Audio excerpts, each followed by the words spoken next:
Hey, how you guys doing? Tobias again here from Noematic Elevation Group, and I wanted to go over this identity theft case that's all over the place. Um, I just kind of talked about it in the last video that I did. People were doing it incorrectly, and this is part of the reason why you might need some support around you, or know who you're going to, and maybe sit down and do a little research yourself on this stuff. Ask people where they're getting these codes from when they can do stuff, and make sure that they at least know where the source information is at. Getting a lot of questions about that as well. You know, people are worried about doing identity theft credit sweeps or whatever you're talking about. So the problem with the identity theft thing is people don't understand why she got in trouble. And what she did was very illegal. And she didn't have to even do it that way. What she got in trouble for is not doing identity theft. What she did is she got the police report, and she scanned it, or OCR, or whatever you want to call it, but she changed the numbers on the police report and the information, and she was using that for more than one person. So that is forgery and fraud. You can't do that. All she really had to do was do the police report and let the people know what's going on and why you're doing it. But she probably didn't want anybody to know how she was getting the credit cleared so fast. And even the way that she was doing it, you can't do an identity theft report without doing the administrative process. That's your 3 letters that I was telling you about this last video. And I actually went over how to do it, and I'll tell you exactly how to do it now. The whole reason that you're even sending any correspondence to the creditors is because you want to see if they have what they're supposed to have to be reporting. So, say you got AT&T, and then something happens and it's a charge off. Well, AT&T is going to charge that off. We'll go over that in a minute. They're going to do a 1099-C, and you're not liable for that debt anymore. So what you're supposed to be doing when ABC Collections pops up is you're supposed to send them a letter asking them to verify and validate the debt. Well, they're a data furnisher, so everything has to be accurate, and you have to have a contract with them. Now, the only instance where you do not have to have a contract with them is when the debt collector actually owns whatever company that, or it's a debt collection department within the company, or they own the company that's collecting the debt, which means that they didn't charge it off. So once they charge it off after that 180 days, or if they charge it off before that on their taxes, then it's gone. They claim tax credits on it. So they didn't actually lose any money. They just got tax credits in exchange. So that's the whole reason that you're sending the letter off, to identify if this person really have what they're supposed to have to be on my credit. Now, what they'll usually do is send you back some janky statement or something from AT&T, and then they'll maybe even send you a statement or a contract or something like that, but it'll have AT&T's name, not ABC Debt Collector. It needs to be a contract with them. If they cannot provide that, then you're going to send a second letter and give them an opportunity to cure, or let them know that this is incorrect and this is what you're violating. And if you can't provide the things under the consumer laws that need to be provided in order for you to report this stuff on my credit report, then you need to remove it. So, or A, B, C will happen. That's when you tell them in your letter what the consequences are going to be, in the fees. If you want to do a fee schedule, some people will add that to their second round of letters, and then you send that off to them. The third letter, if they usually send you back the same thing, that third letter is going to be your default. They are now in default. And then you remember you send in the notice of intent to sue. That is where you can do your identity theft report. And the reason that you're doing those 3 letters before you do the identity report or the police report, the identity theft report with the CFPB or the police report, is so you have evidence. That's what she didn't do. You have to have proof. So if I can go into the police station and show them, hey, I sent the ABC debt collector acting like they're AT&T, which is false and misleading, and I got this evidence right here. I sent them this correspondence. They haven't sent me anything back proving that we have a contract and that I owe them any money. So they're what they call a stranger to the contract. And AT&T is long gone down the road. So you could have paid AT&T off. It could have been anything. It could be a mistake.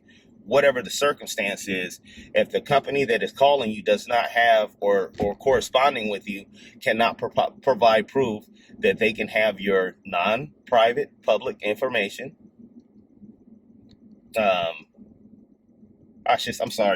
non-public private information, then yeah, man, it's identity theft.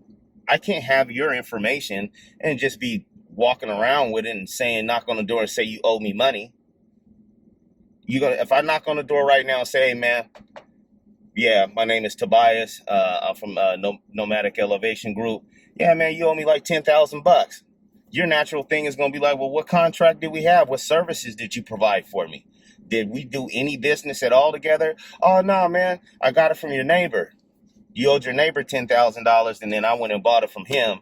And now, I need that. You're not going to go for that. It's the same thing. But you have to have proof. You can't do this stuff. See, this is the shortcut stuff people be doing. Shortcutting and got in trouble. Doing some stuff that she made it illegal. The way she did it. And this is what I'm telling you. There's a lot of people out here who do not know what they're doing. This is why we're starting to come out with it. And it's just a coincidence that I made that video the other day talking about identity theft. So I'll recap for you.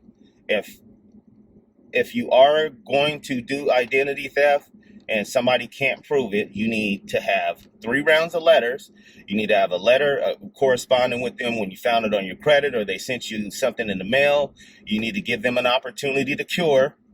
You need to give them a second opportunity in case it was a miscommunication. And then you need to do your default letter and your notice of intent to sue. That's when you go in and do your police report. You can do it after that 3rd letter. And then file your identity theft report and send them a notice of intent to sue, or you can send them the notice of intent to sue and then go do your police report and everything. But identity theft is not illegal, and a lot of people didn't even listen to the news clip. It's a sleight of hand. So it's the way people are doing these things, as well as the CPN numbers. You're just not doing them right, and it's no reason. You don't have to do anything illegal, man. Just do the process. It's 3 letters, man. I mean, geez, your credit's probably been messed up for years. You don't have time to send off 3 letters, man. 90 days, 120 days, and then go get the police report so you can get it taken off without it being an issue. It's beyond me, man. And she made millions of dollars doing that. So I just wanted to come out and let you guys know about the identity theft thing. So, because people heard it wrong, they thought she got in trouble for doing identity theft. She didn't get in trouble for doing identity theft. She got in trouble for falsifying a police report and fraudulently adding this guy's badge number and stuff on police reports that weren't in the system. So, and somebody told on her or reported her, or however it happened, that they said on the news.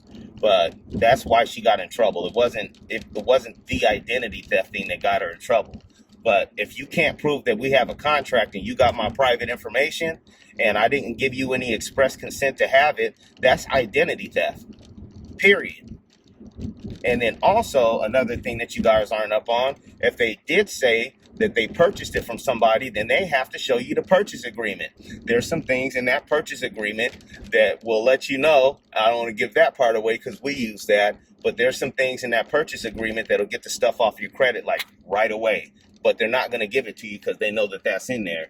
But if you end up in court, you need to ask about that, because either they're the original creditor or they purchased it from somebody. Then if they purchased it or they're a debt buyer, then there's something called media, and I'll give you that.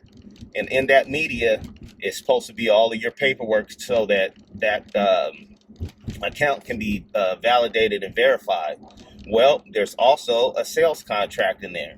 And in that contract, there's some wording that you can use in court or to get some money, or ask them to provide in your letters, so you know if you are going to take them to court that you ask for that.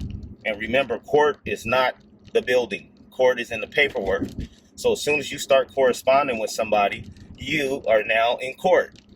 And that's the evidence. You're going to the courthouse, to the building itself, so that you can go on ahead and get your situation taken care of by a tribunal or a judge or an administrative assistant or whatever you want to call it. Somebody that's going to enforce your paperwork. So that's the only reason that you're doing that. And then that's pretty much all that I have, man. But check us out. Go to noematicelevatongroup.com, click the link in the description, and give us a like and a subscribe if you like the videos. I'm going to try and keep the information coming, especially with the current events that are going on now. But I got firebombed in my email box about this identity theft stuff. And then when I went and listened to the news report, yeah, you can't do that. And you can't just send off. I seen somebody with a video. Oh no, we just send it straight off. We send the identity theft straight. You can't do that. The reason you have to send the letters is so you can get the evidence that you need to say it is or isn't identity theft. So just so you guys are aware of that, don't get all of this stuff twisted up with some of the language that they're using on the news and everything. But if you go back and listen to that clip, they didn't say identity theft was illegal.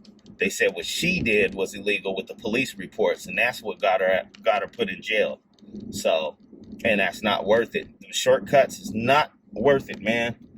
Just follow the process and do the administrative process, and take your paperwork and everything on down to the police station and do your report if they can't provide you a contract. Not a contract from somebody else, not from the original creditor, a contract between you and them, and showing the services that they provided.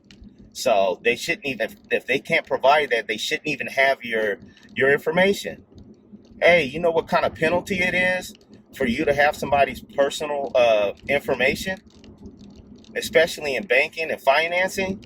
Man, start turning these people in. They got authorities that look over all of this stuff, man. Attorney generals. And go pick up your state constitution and start seeing who you're supposed to be talking to about this stuff. The CFPB. You guys need to get familiar with some of these agencies and stuff that are overseeing commerce.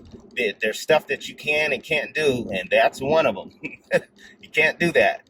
So just make sure if you're out there, man, that you're being safe, you're operating correctly, you're taking your time to learn the rules, and you're not just listening to somebody blindly and going off of these things. I'll sell you a piece of the Golden Gate Bridge if you give me some money.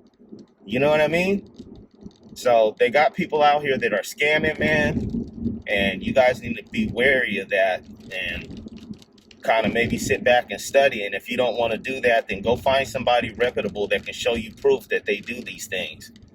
I mean, it's getting kind of ridiculous, man. But I don't want people to be scared to do the process. But you should be doing it the correct way. And that's with anything that you do, as far as even other processes. Like if you're going back and forth with your house in foreclosure, you need to do an administrative process. You need some proof, man. You can't just hop up and do stuff without having proof. That, you know, you can't shortcut some of this stuff. It's as short as it can possibly be already. Sorry. A lot of the processes, even like the identity theft stuff, we've been doing that for years. I've never had a problem. You know why? Because I do my 3 letters and get my proof before I go down and start filling out some paperwork and affidavits. You're swearing that information is true. So if you've never sent off any letters to check and see if maybe the account got reported incorrectly, or it's the wrong person, or whatever, or whether they got the contract, you have to do that process in order to get your proof before you go fill out a police report, because you're saying that you don't have any knowledge of that account and that it's not true. And it's not true if it's ABC Debt Collection Company. You don't have a contract with them. And unless they can provide the proof, then geez, you know? But I just kind of wanted to come on here today and talk about that, because I know that that's something that's currently going on that's got everybody ruffled up. But yeah, identity theft's not illegal, man. Just got to do the process right. And after you do that, then what? Now what? Now what are we going to do? We're going to go get some money, get some funding. Oh, also, just on another note, we're going to be able to fund people directly here shortly. We got to finish doing our program here with them so we can get certified and everything. But yeah, we'll be able to get you funded in-house here shortly.